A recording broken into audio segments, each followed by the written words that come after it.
Haleluya, amin. Silakan duduk. Salam sejahtera bagi kita. Haleluya. Kembali kita harus mensyukuri anugerah Tuhan yang besar. Kita bisa beribadah karena pertolongan Tuhan. Meskipun harga-harga naik, tapi iman kita lebih dari minyak goreng. Amin. Bukan cuma minyak goreng yang naik, banyak juga yang lain, saudara. Saya berterima kasih kepada Bapak Gembala dan Ibu Rohani atas kepercayaan pada pagi ini untuk menyampaikan kebenaran firman. Khotbah saya di hari Selasa dan Kamis juga Sabtu akan bermuara pada khotbah saya hari ini. Saya akan bertolak dari sebuah cerita yang menarik di Yohanes pasal 12. Yohanes pasal 12 ayat 20 sampai 36, tapi yang akan kita baca adalah 20 dan 21. Dan sepanjang khotbah ini saya juga akan merefer atau merujuk apa yang saya khotbahkan di hari Selasa, Kamis, dan Sabtu. Yohanes 12 ayat 20 dan 21 kita baca bersama. Dalam nama Tuhan Yesus Kristus, 1, 2, 3. Di antara mereka yang berangkat untuk beribadah pada hari raya itu, terdapat beberapa orang Yunani. Orang-orang itu pergi kepada Filipus yang berasal dari Betsaida di Galilea. Lalu berkata kepadanya, Tuan, kami ingin bertemu dengan Yesus. Jadi sebelum peristiwa ini terjadi, Yesus melakukan begitu banyak pekerjaan yang luar biasa. Mujizat, pengajaran. Sehingga terprofilkanlah Yesus sebagai guru yang hebat.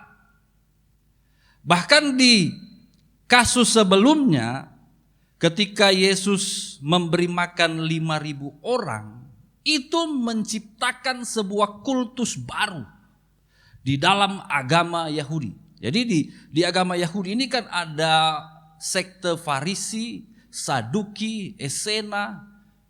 Lalu kalau ada rabi-rabi, ada orang-orang pintar, nabi-nabi hebat, itu juga akan menciptakan pengikut.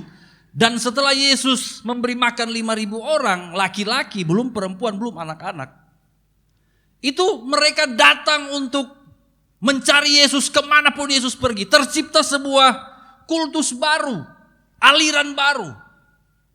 Kenapa? Karena Yesus penuh kuasa. Karena Yesus mengajar dengan luar biasa. Pribadi yang penuh mujizat, yang menolong dengan belas kasihan. Tidak heran maka dia diikuti. Ya, saudara. Yang kita baca tadi, Bapak Ibu Saudara, adalah salah satu puncak dari penurutan orang-orang kepada Yesus. Sekarang Yesus bukan cuma pahlawan lokal, tetapi sekarang Yesus sudah menarik perhatian internasional, saudara. Orang-orang dari Yunani. Penting ini untuk diketahui.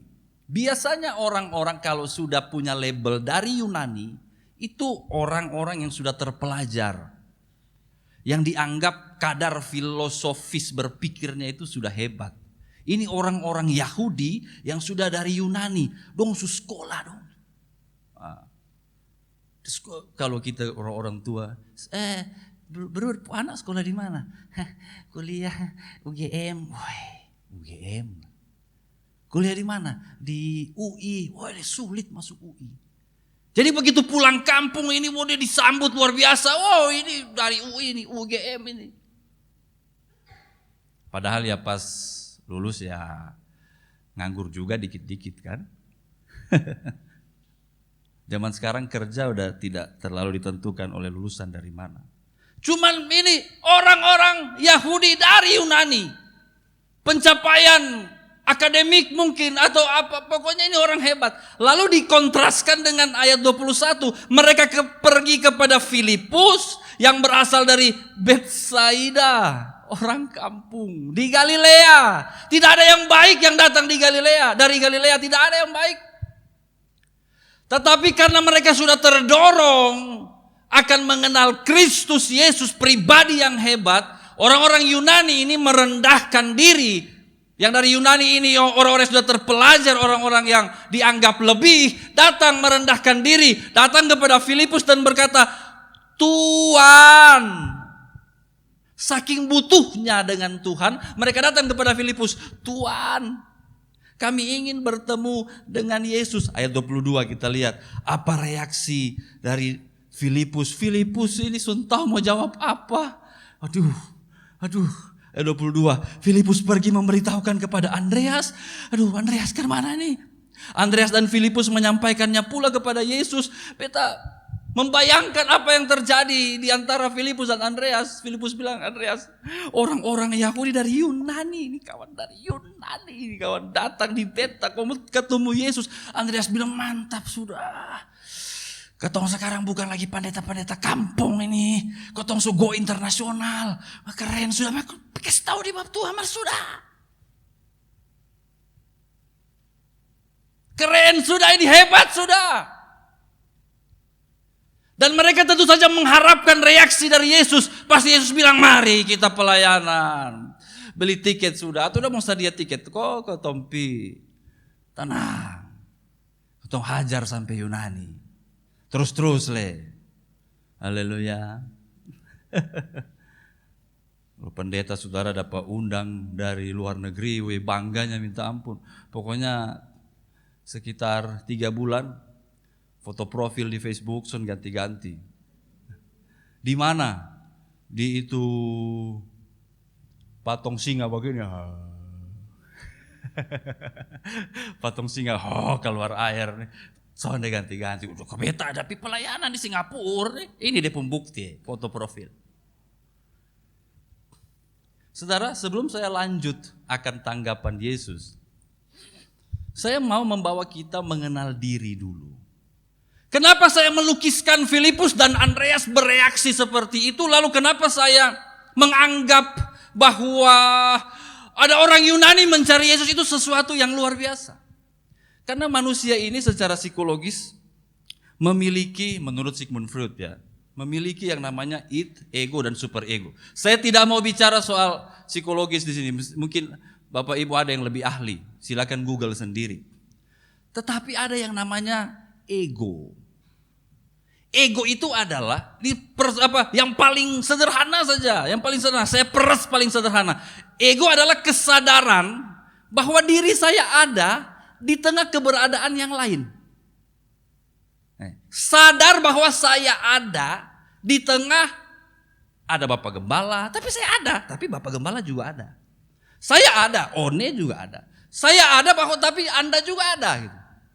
Dengan kesadaran ini, ya, orang itu akan memunculkan sifat untuk melindungi diri, lalu mengembangkan diri. Karena saya ada, saya hadir, saya eksis.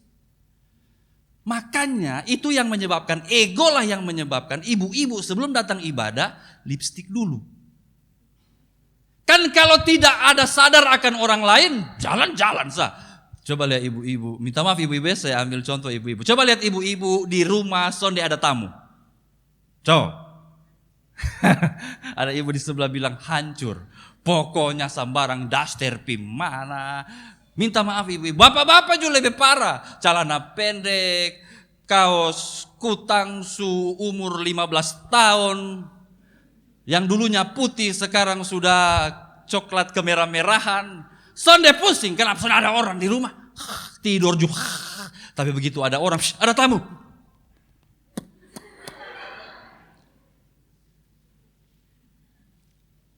Bapak-bapak harus terikat memang. Kenapa ketemu orang? Sadar akan dirinya di tengah keberadaan yang lain. Itu ego. Enggak apa-apa dan itu baik. Nah apalagi ketika ego ini mulai memotivasi orang untuk menjadi lebih baik dari orang lain. Dia mulai belajar. Makanya saya tidak terlalu serak dengan sistem pendidikan yang pakai ranking. Karena itu sebenarnya sementara mencetak anak-anak yang ego tinggi. Juara berapa lu? Juara. Kebetulan saya dulu lumayan sering juara gitu. Jadi agak-agak sombong akhirnya kan. Aduh. Sekarang pendidikan modern udah nggak pakai ranking-rankingan udah. Karena masing-masing anak punya minat bakat sendiri-sendiri. Zaman sekarang. Tapi kalau zaman dulu, beta begitu ranking di bawah 5, itu kayaknya dunia runtuh. Kenapa? Ego saya terinjak-injak oleh 5 orang yang ada di atasan. Tapi tidak apa-apa selama itu positif. Terus dengan ego kita yang memang kita punya, keberadaan akan diri sendiri, kita mulai merias diri, sehat, belajar, sekolah, bekerja, silahkan. Saudara, beberapa binatang di dunia ini ada yang mempunyai kesadaran diri. Salah satunya simpanse. Makanya simpanse itu kalau dia lihat dia punya diri di kaca, dia kenal. Sehingga ada video-video unik simpanse pakai lipstik. Lalu mulai bergaya. Karena punya kesadaran diri, it's okay. Silahkan. Tetapi yang menjadi masalah adalah karena sadar bahwa ada dirinya, eksis ada dirinya. Kemudian ada orang lain. Nah ini yang saya katakan hari Selasa dan Kamis. Mulai muncul yang namanya sekat-sekat perbedaan. Aku dan dia berbeda. Makanya tidak bisa bersatu. Lalu muncul yang namanya sekat-sekat prestasi atau pencapaian. Aku lebih hebat dari dia. Atau dia lebih hebat dari saya. Tercipta sekat. Karena itulah manusia sulit bersatu. Sampai-sampai Yesus berdoa. Hari Selasa dan Kamis saya bilang. Kalau ketong berdoa kepada Tuhan, siapa yang jawab? Tuhan yang jawab. Tuhan jawab doa kita. Tapi ini di Yohanes pasal 17 ayat 1 sampai 26. Yang berdoa Yesus kepada Bapa. Siapa yang harus jawab? Dan bunyi doanya untuk yang menjadi intinya yang saya sampaikan di hari Selasa dan Kamis adalah Yesus berdoa di ayat 21 supaya mereka semua menjadi satu sama seperti Engkau ya Bapa di dalam aku dan aku di dalam Engkau, agar mereka juga di dalam kita, supaya dunia percaya bahwa Engkaulah yang telah mengutus aku. Yesus berdoa semua orang percaya menjadi satu. Siapa yang harus jawab? Saya dan saudara harus menjawab doa Yesus dengan cara menjadi satu. Katakan amin. Cuma ya itu tadi persoalannya saudara. Ada perbedaan banyak hal, lalu ada perbedaan prestasi dan pencapaian yang membuat kita nggak bisa berbaur jadi satu. Ego. Kita mulai saja dari di keluarga, saudara. Di keluarga, suami itu punya ego, nggak bisa ditawar. Istri itu punya ego, anak-anak tuh punya ego. Dan anak-anak punya ego jangan dulu tunggu. Bukan hanya tunggu remaja, pemuda, dewasa. Enggak. Anak saya loh. Sira itu. Sudah jelas apa maunya. Saya bingung anak ini.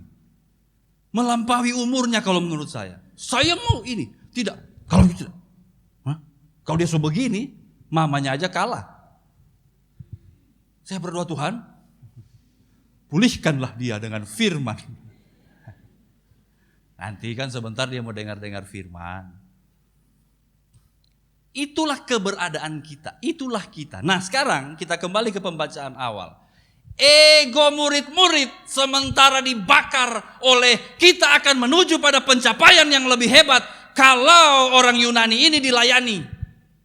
Dan mereka datang kepada Yesus memberitahukan dengan harapan Yesus juga akan terbakar egonya.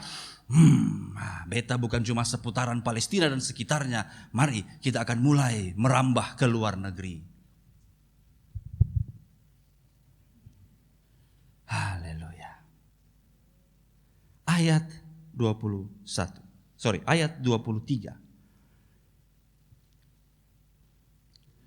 Saya bacakan bagi kita semua. Tetapi, baru satu kata. Baru satu kata saudara. Tetapi berlawanan dengan harapan, berlawanan dengan pemikiran manusiawi. Tetapi itu artinya yang sana tidak bisa jadi. Malah Yesus menjawab mereka, katanya, telah tiba saatnya Anak Manusia dimuliakan. Oh, bukan seperti yang mereka pikirkan. Pikir kopi Yunani pelayanan, bukan. Pikir kok go internasional, bukan. Konsep dimuliakan dalam agama Yahudi artinya ditinggikan dan nanti mati di kayu salib.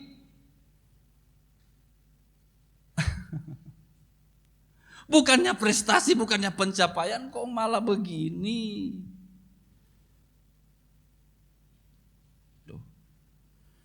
Mana ketemu ikuti Yesus yang model begini nih. Tetapi Yesus menjawab mereka, katanya, telah tiba saatnya Anak Manusia dimuliakan. 24, sama-sama aja kalau ayat ini. 23, aku berkata kepadamu, sesungguhnya jikalau biji gandum tidak jatuh ke dalam tanah dan mati, ia tetap satu biji saja. Tetapi jika ia mati, ia akan menghasilkan banyak buah. Konsep Yesus tentang pencapaian dan prestasi adalah terbenam dan mati. Ego itu harus dibanting ke tanah, dikubur dan mati, baru bisa menghasilkan buah. Filipus bilang, ya elah, pikir kok keton dapat tiket ke Yunani ini. Ini sudah bicara mati nih. Betapa seringnya kita ingin supaya ego kita dihargai, saudara. Berapa banyak kali bapak-bapak berkata kepada keluarganya, dengar beta yang harus dituruti di rumah ini. Berapa banyak istri-istri mengamuk dan berkata, hei, tak begitu sound dari lu. Berapa banyak anak-anak yang bilang, memangnya beta cuma bisa hidup dengan bapak mama. Ego. Berapa banyak kali kita di tempat kerja bersaing secara tidak sehat dan kemudian membicarakan dia, itu, beta lebih hebat. Ego. Tapi ternyata untuk Tuhan tidak demikian. Mau berbuah, mau mencapai sesuatu, mau bermultiplikasi, benamkan ego, mati. Ada satu pendeta menamakan diri pelayan Tuhan saat ini, sementara disomasi dan siap dituntut dan kemungkinan besar akan masuk penjara kalau proses hukum berjalan baik. Karena dia menjadi salah satu pendiri dari robotic trading.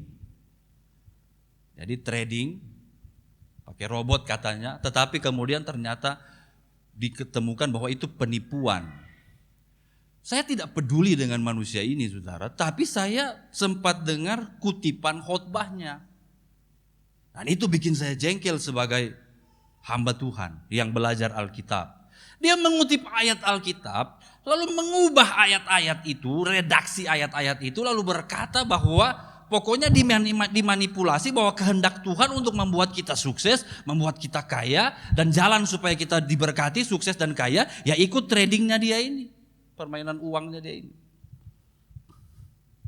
Lalu dia bilang, Anda bisa sukses, saya bisa sukses, Anda bisa sukses, bisa kaya raya kita dengan jalan ini. Ayo semua. No. Saya tidak anti kaya. Kita tidak anti diberkati. Kita semua harus berhasil dan sukses, katakan amin. Tetapi bukan caranya begini. Bukan dengan cara-cara yang seperti ini. Akhirnya kan kena. Saya nggak tahu. Ke depan mungkin 2 mingguan berikut baru kita lihat lagi bagaimana nasibnya. Apakah dia masuk pengadilan atau tidak. Kenapa orang mudah sekali tertipu dengan segala macam yang ada di internet itu? Karena semua itu menyediakan kepuasan egoisme. Kepuasan bahwa aku hebat, aku bisa mencapai ini, aku luar biasa, pokoknya aku. Sangat berbeda dengan apa yang Yesus ajarkan. Tapi masalahnya ini nggak populer. Kalau khotbah begini terus, jemaat bisa lari. Kita pindah gereja aja yuk. Ke gereja yang mana? Yang sana, yang melayani ego kita. Tapi tidak di Kalvari, haleluya. Ini sudah tertanam betul pengajaran-pengajaran firman. Insya Allah. Tapi di luar sana saudara, orang memilih. Tapi sebenarnya bukan sekarang juga terjadinya, sudah dari dulu. Sehingga firman Tuhan bilang akan ada orang yang hanya mencari pengkhotbah, pemberita yang memuaskan telinga, memuaskan ego. Maka malah Yesus ngomong tentang mati. Memang satu benih saudara ketika dia dikubur di dalam tanah, jagung terlalu jauh, gandum terlalu jauh, jagung aja. Begitu kita tanam, tutup, siram, dia muncul keluar, nanti berbuah, bulirnya itu, lalu berapa banyak, itu kan banyak sekali. Dari misalnya 2 yang ditanam nanti jadi banyak sekali.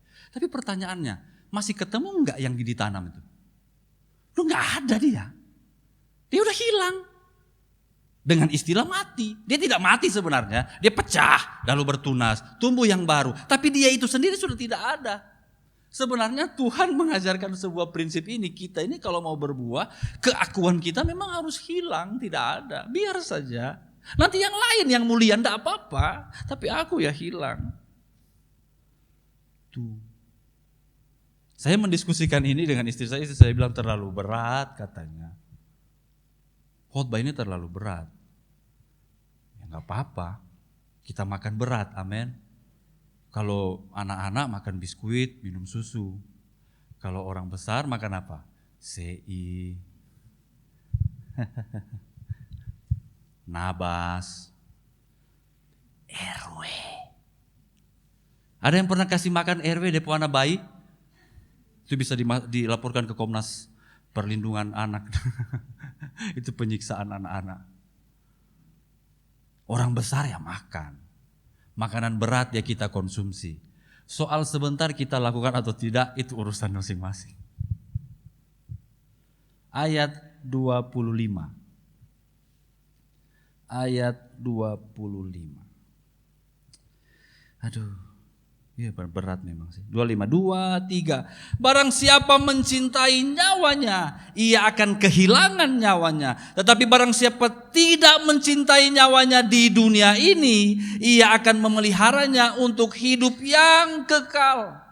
Ternyata di balik konsep bahwa saya harus mati berkorban untuk orang lain, ada satu pengharapan. Nyawa yang sekarang ini yang sementara. Pencapaian apapun yang sementara engkau punya hanya bersifat sementara, tidak kekal. Kalau kita mampu melepasnya demi pekerjaan Tuhan, demi kebaikan, demi memenuhi firman Tuhan, kita akan memperoleh hidup yang kekal. Egolah yang membuat kita emosi salah. Egolah yang membuat kita bertindak salah. Egolah yang membuat kita berdosa. Lepaskan itu, turuti firman Allah. Jangan dengan ego, tapi dengan kerendahan hati. Engkau akan memperoleh hidup yang kekal. Haleluya. Orang kalau dalam dosa saudara agak sulit dibujuk keluar dari dosa. Hah? Kenapa? Betaku lagi aman-aman begini. Sama kayak kenapa orang kolesterol sulit sembuh dari kolesterol? Karena apa? Mencintai makanan yang membuat dia kolesterol. Orang gula juga begitu. Menyukai makanan yang membuat dia gula. Sudah tahu misalnya, sudah tahu tidak bisa, tapi pasti bikin. Saya tidak mau bahas kesehatan hari ini. Saya mau bahas tentang kebenaran firman. Sudah tahu membinasakan dosa itu. Sudah tahu kalau kita hidup dalam ketidaktertiban sesuai firman, pasti ujung-ujungnya neraka. Tapi ego, kenapa? Oh, ini bepu hidup. Kenapa itu pendeta harus atur-atur? Tapi kalau kita berhasil tidak mencintai nyawa yang tadi, tidak mencintai keinginan-keinginan yang tadi, tetapi melepaskannya, maka firman Tuhan katakan kita akan beroleh hidup yang kekal. Saudara mau hidup yang kekal? Haleluya. Berapa tahun sih umur kita di dunia ini? Berapa tahun? Semakin bertambah umur, semakin berkurang koleksi umur. Nambah setahun berarti sebenarnya tinggal tak kurang 1 tahun lagi. Lalu ini tahun-tahun yang pendek kita habiskan hanya untuk melayani nafsu saja, keakuan saja. Aduh.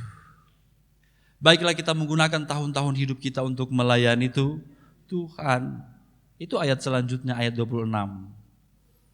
Ayat 26, 1, 2, 3. Barang siapa melayani aku, ia harus mengikut aku. Dan di mana aku berada, di situ pun pelayanku akan berada. Barang siapa melayani aku, ia akan dihormati Bapa. Kita terus diajar dari kecil, hormati Tuhan, kasihi Tuhan, respect kepada Allah, hati-hati dengan hadirat Tuhan, jangan menghina, jangan menghujat Roh Kudus, hormati Tuhan. Tapi ketika kita berhasil melepaskan ego, meluruhkan ego dan kemunafikan kita, apa yang masih mengganjal dalam hidup, kita yang akan dihormati Bapa. Haleluya, haleluya. Roh banyak di antara kita kalau ketemu tanya kabar rohani, jarang ya, hampir gak ada. Tanya kabar jasmani. Tapi kayaknya juga harus 1-2 kali dengan yang akrab itu harus tanya ke mana? Kerohanian. Lagi bertumbuh kok Sonde. Ego masih banyak. Pelan-pelan. Pelan-pelan. Tuhan menolong kita untuk meluruhkan ego ini. Lalu kita akan memperoleh hidup yang kekal. Saudara, saya mau tutup dengan ini. Apa sebenarnya kelebihan agama Kristen, iman Kristen dengan yang lain? Kita hidup banyak sekali kepercayaan di sekitar kita.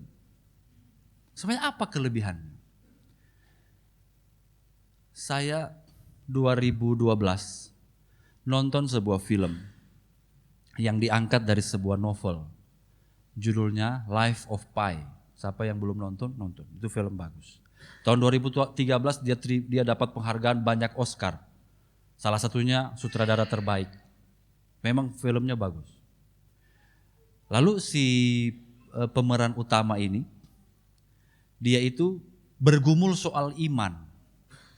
Bergumul soal iman. Terus ditanya, akhirnya kau memilih untuk beragama apa? Dia bilang, saya sudah pernah di agama 1, 2, 3. Salah satunya Kristen. Kok bisa kau mengikut Yesus menjadi orang Kristen? Nah, ini jawaban yang menarik, saudara. Dan ini memang ditulis di novel itu. Jawabannya menarik. Dia tidak bisa paham konsep Tuhan mau berkorban mati bagi manusia. Jadi kelebihan kekristenan adalah Tuhan kita, Yesus, ketika datang ke dunia, tidak hendak mendirikan kerajaan. Tidak berperang kiri kanan untuk meluaskan pencapaian. Tidak untuk melemparkan kata bijak yang bisa dikutip jadi quotes. Bukan untuk mendirikan agama yang besar menguasai dunia. Yesus kita datang untuk mati, berkorban bagi saya dan saudara. Ini menjelang Jumat Agung, menjelang Paskah. Coba direnung-renungkan sedikit. Tuhan kita berkorban bagi saya dan saudara, bagi manusia supaya selamat. Katakan amin. Lalu pengikutnya kayaknya juga harus lebih kalem. Lebih korban perasaan. Katakan amin. Tahan-tahan sedikit lah. Korbankan ego. Seperti Tuhan kita. Dan kemudian dia dimuliakan, dihormati Bapa. Demikian juga dengan kita masuk surga. Bilang amin. Kalau sonde cocok. Saya tutup dengan satu ayat, saudara. Yohanes pasal 12. Ayat 34 sampai 26. Bukan satu ayat, satu bagian. Pelan-pelan kita baca ini sebagai penutup khotbah. Yohanes 12 ayat 34 sampai 36. Yang sudah lihat katakan amin. 2, 3. Lalu jawab orang banyak itu, Kami telah mendengar dari hukum Taurat bahwa Mesias tetap hidup selama-lamanya. Bagaimana mungkin engkau mengatakan bahwa anak manusia harus ditinggikan? Siapakah anak manusia itu? Ditinggikan maksudnya disalibkan. Ayat 35. Kata Yesus kepada mereka, hanya sedikit waktu lagi terang ada di antara kamu. Selama terang itu ada padamu, percayalah kepadanya, supaya kegelapan jangan menguasai kamu. Barang siapa berjalan dalam kegelapan, ia tidak tahu kemana ia pergi. Percayalah kepada terang itu, selama terang itu ada padamu, supaya kamu menjadi anak-anak terang. Jangan tertipu dengan berbagai macam ajaran yang berbeda dari ini, yang berbeda dari Alkitab, yang memuaskan ego, memuaskan kehebatan, memuaskan pencapaian daging. Hati-hati, terang itu ada pada kita, firman Allah ada pada kita.